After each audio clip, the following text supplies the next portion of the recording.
గురుగారు ఏప్రిల్ 17వ తేదీన అమావాస్య. ఆ రోజు చాలామంది అమావాస్య అనగానే దిష్టి తీసి పడేస్తూ ఉంటారు. అంటే దిష్టి తీయడం వల్ల నిజంగా ప్రతిఫలం అనేది ఉంటుందా? దిష్టి పోతుందా? ఇక్కడ గ్రహణ సమానమైనటువంటిది అమావాస్య. అంటే గ్రహణంతో సమానమైంది. రవిచంద్రుల కలయిక వల్ల చంద్రుడి యొక్క కాంతి హీన కాంతి అవ్వడం, చంద్రుడి యొక్క కాంతి తగ్గిపోవడం వల్ల కొంత మనకి మానసికమైనటువంటి ఇబ్బందులు ఏర్పడుతుంటాయి. ఎవరైనా సరే మానసికంగా బలంగా లేని వాడికి శరీరం కొంత నలతగా అనిపించడం అనేది కామన్ కనబడుతుంది. అటువంటి మానసికమైనటువంటి అనుకూలతని పొందడానికి ఉప్పుని తిప్పివేయడం, దిష్టిలాగా తీసేయడం, మిరపకాయలను తీసివేయడం, అంటే ఒక అగ్రెసివ్గా ఉండేటువంటి పదార్థాలను తిప్పేస్తారు. అంటే అగ్రెసివ్ అంటే చూడడానికి కొద్దిగా భయంకరంగా ఉండడం. ఉప్పు అనేది కొంతగా మనకి ఒంటికి ఉన్నటువంటి కొన్ని ఆరాని క్రియేట్ చేస్తుంది, డెవలప్ చేస్తుంది, బాగా ఆక్సిజన్ బాగా క్రియేట్ చేస్తుంది. కాబట్టి ఉప్పు తిప్పేయడం.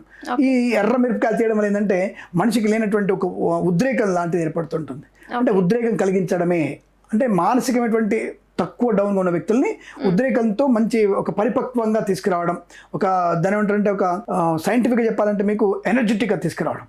దానికి ఉప్పుకి మిరపకాయకి ఆ తత్వం ఉంది కాబట్టి కొంతమంది నిమ్మకాయతో కూడా తీస్తుంటారు. అది నిమ్మకాయ తీసి అనేది వ్యాపారస్తులు పెడతారమ్మా. అంటే ఒంటికి చేసేటువంటి దిష్టి తీయడం అనేది వేరు, షాప్కి తీసే దిష్టి వేరు, ఇంటికి తీసే దిష్టి వేరు. ఇంటికి అనేది పండు గుమ్మడికాయ కొట్టడం, బూడిద గుమ్మడికాయ కట్టడం, షాప్కి అయితే ఒక నిమ్మకాయ తిప్పేసి బయట విసిరేయడం, దాంట్లో పచ్చిమిరపకాయలు కుచ్చి దానికి కట్టడం, ఇవన్నీ కూడా జీడి గింజలు కడుతూ ఉంటారు. ఇలాంటివన్నీ అమావాస్యలో చేయాల్సిన అవకాశం ఉంటుంది. ముఖ్యంగా ఎవరైనా సరే ఇంటికి వ్యాపార స్థలాలకి గుమ్మడికాయ కట్టాలన్నా అమావాస్య బాగా ఉపయోగించుకోవడం మంచిది. అంటే మీరు ఉట్టికి కట్టడం కుదరదు. మీరు అమ్మవారి గుళ్ళో అర్చన చేయించి, అమ్మవారి దగ్గర కాళ్ళ దగ్గర పసుపు ఉంటుంది, కుంకుమ పసుపు.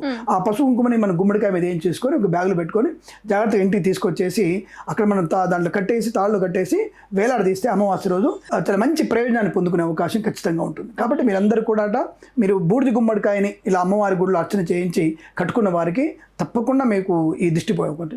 అది ఒంటికి మాత్రం నిమ్మకాయలు తిప్పేయడం, జిగింజలు తిప్పేయడం, కొంతమంది దూదిని కాల్చేయడం, కొంతమంది మిరపకాయలని కాల్చేయడం, ఇవన్నీ కూడా చేస్తున్నారు. ఇవి కాల్చి చాలామంది బయటపడేస్తుంటారు. అది కొంత తప్పు పని. అది ఇప్పుడు నీకున్నటువంటి నెగిటివ్ ఎనర్జీని 10 మందికి పంచడం కరెక్ట్ కాదు కదా.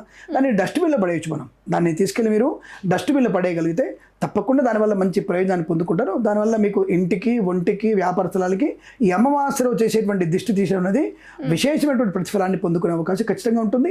ప్రాక్టికల్గా మీరు దాన్ని అనుభవించవచ్చు కూడా, ఖచ్చితంగా జరుగుతుంది అది. ఓకే. గురుగారు, ఇప్పుడు ఈ దిష్టి కోసం గుమ్మడికాయ కానీ కొంతమంది స్ఫటికం అదొకటి కడతా ఉంటారు. అంటే ఇప్పుడు ఇంటి గుమ్మానికి మనం కనిపించేలా, బయట వెళ్ళే వారికి కనిపించేలా కట్టాలా, లేదంటే కొంతమంది లోపల కట్టేస్తూ ఉంటారు అది కనిపించకుండా కవర్ చేసేసి, దానివల్ల ఏమన్నా ఉపయోగం ఉందంటారా? అపార్ట్మెంట్ కల్చర్లో బయట కనబడదు. నిజంగా ఒక అపార్ట్మెంట్లో 10 ఫ్లాట్లు ఉన్నాయనుకోండి, ఏదో ఫ్లాట్లేగా వీడి గుమ్మడికాయ వీడికి కనబడుతుంది. అయినా సరే దిష్టి పోవడానికి అవకాశం ఉంటుంది. కాబట్టి ఇంటిలో ఉన్నటువంటి నెగిటివ్ అనేది బయటి వ్యక్తుల యొక్క దృష్టితో పాటుగా లోపల ఉన్నటువంటి నెగిటివ్ ఎనర్జీని బయటికి లాగేస్తుంటుంది. కాబట్టి లోపల ఉండే నెగిటివ్ ఎనర్జీ ఉంటుందిగా. ఇప్పుడు ఆదిత్య నవగ్రహాల యొక్క ప్రభావం ఉంటుంది, అష్టదిక్పాలక ప్రభావం ఉంటుంది కదా. ఈ అష్టదిక్పాలకులకి అందరికీ కూడా ఈ గుమ్మడికాయ ఆహారంగా పనికి వస్తుంది. అంటే బలి, ఒక రకంగా బలి ఇచ్చినట్టు. కాబట్టి దానివల్ల ఉన్నటువంటి నెగిటివ్ ఎనర్జీ, గ్రహాల ఎనర్జీ, అష్టదిక్పాల ఎనర్జీ అంతా కూడా బయటికి, అంటే నెగిటివ్ ఎనర్జీ వచ్చేసి బయట ఆ బలి ఆహారం తీసుకొని ఇటువంటి గ్రహాలన్నీ కూడా మనకు తెలియకుండా బలిహారం చేస్తాయి. కాబట్టి గుమ్మడికాయ కుచించుకుపోవడం, అది పాడైపోయి నెగిటివ్ వాసన రావడం, చాలా మటుకు నెగిటివ్ వాసన వస్తుంటుంది. అంటే అనేక రకాల వాసనలు వస్తుంటాయి. అటువంటి వాసన కారణం అదే నెగిటివ్ ఎనర్జీ ఉన్నట్టే. కాబట్టి మీరు అది కట్టడం వల్ల, ఈ పండు గుమ్మడికాయ కొట్టడం వల్ల, ఈ అపార్ట్మెంట్ కల్చర్ లోపల ఉన్నా సరే కనబడకున్నా సరే కట్టడం వల్ల తప్పక ప్రయోజనం ఉంటుంది. దానివల్ల మీరు కట్టడం అనేది మంచి ప్రయోజనాన్ని కలిగిస్తుందని చెప్పవచ్చు మనం. ఓకే. ఇప్పుడు ఇంటి కోసం అయితే ఓకే, ఆ గుమ్మడికాయ స్ఫటికమే కడతారు. వ్యక్తిగతంగా దిష్టి పోవాలంటే ఈ నల్లదారం యూజ్ చేస్తుంటారు కొంతమంది. అంటే అమావాస్య రోజు నల్లదారం కట్టొచ్చా? దాంట్లో మళ్ళీ కొంతమంది ప్లెయిన్గా కట్టకూడదు, కొన్ని ముళ్ళు అనేవి వేయాలి అంటారు.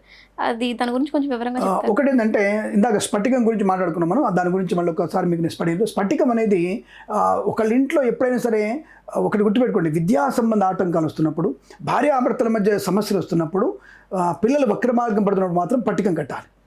మిగతా టైంలో పట్టికం అక్కర్లేదు. ఇది చెప్తున్నప్పుడు, ఇది ఇలాంటివి ఉన్నప్పుడు మాత్రమే పట్టికం కడితే ఆ ఇంట్లో సమస్యలు తప్పకుండా తీరిపోతాయి. ఇది మీకు విశేషంగా అమావాస్య కనుక మంగళవారం వస్తే ఇంకా విశేషం. మంగళవారం అమావాస్య వస్తే తప్పకుండా ఇలా కట్టండి. అది పట్టికం కడితే మాత్రం అది ఎర్రగుడ్డలో కట్టాలి.